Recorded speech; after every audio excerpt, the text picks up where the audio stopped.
YS Rajasekhara Reddy ఆశయాల సాధన కోసం YCP ఆవిర్భవించిందని Guntur నగర మేయర్ కావటి శివనాగ మనోహర్ నాయుడు తెలిపారు. వైసీపీ 15వ ఆవిర్భావ దినోత్సవ వేడుకలని బుధవారం సంపత్ నగర్లోని క్యాంపు కార్యాలయం వద్ద మేయర్ నిర్వహించారు. ఈ సందర్భంగా రాజశేఖర రెడ్డి చిత్రపటానికి పూలమాలలు వేసి ఘనంగా నివాళులర్పించారు.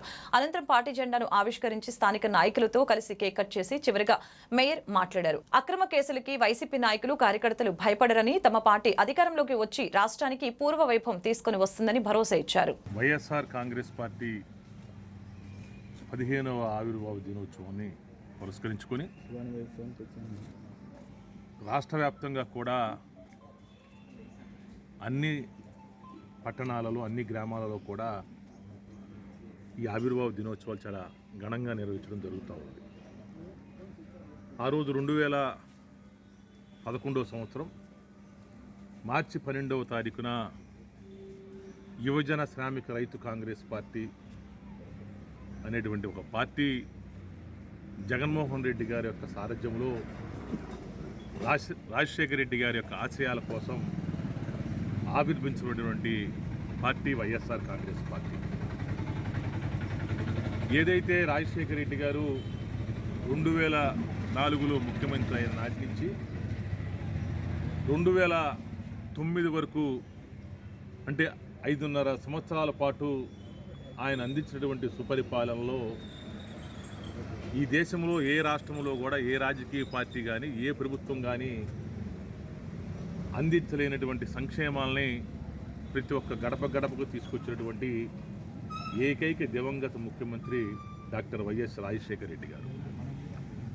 మరి రాజశేఖర రెడ్డి గారు ప్రమాదవశాత్తు చనిపోవటం, దాని తర్వాత కాంగ్రెస్ పార్టీ తన ఒంటెద్దు పోకడలతో రాజశేఖర రెడ్డి గారి యొక్క సంక్షేమానికి తూట్లు పొడుస్తూ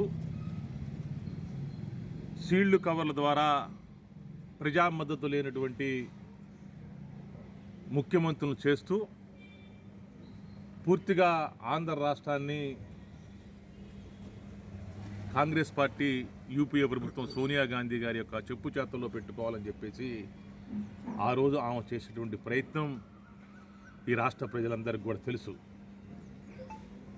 రాజశేఖర రెడ్డి గారు ప్రవేశపెట్టినటువంటి సంక్షేమాన్ని ఆ రోజు సోనియా గాంధీ గారి యొక్క నాయకత్వంలో అయినటువంటి ముఖ్యమంత్రులు సరిగ్గా పట్టించుకోకుండా తూట్లు పడుస్తూ ఉంటే ఆ రోజు జగన్మోహన్ రెడ్డి గారు ఇదేమిటి, ఇది న్యాయమా, 2004లో కానీ 2009లో కానీ ఈ ఆంధ్ర రాష్ట్రంలో రాజశేఖర రెడ్డి గారి యొక్క నాయకత్వంలో ఉమ్మడి ఆంధ్ర రాష్ట్రంలో కాంగ్రెస్ పార్టీ కేంద్రంలో కానీ రాష్ట్రంలో కానీ అధికారంలోకి వచ్చింది అంటే అది రాజశేఖర రెడ్డి గారు ఇచ్చినటువంటి సంక్షేమానికి, రాజశేఖర రెడ్డి గారి మీద నమ్మకంతో విశ్వాసంతో ఆ రోజు ప్రజలు రాష్ట్రంలో కాంగ్రెస్ పార్టీ రాజశేఖర రెడ్డి గారి నాయకత్వంలో రాష్ట్రంలో కాంగ్రెస్ పార్టీకి పార్లమెంటు సభ్యులు రాజశేఖర రెడ్డి గారి నాయకత్వంలో గెలిపించి యూపీఏ ప్రభుత్వానికి ఆ రోజు అందించడం జరిగింది.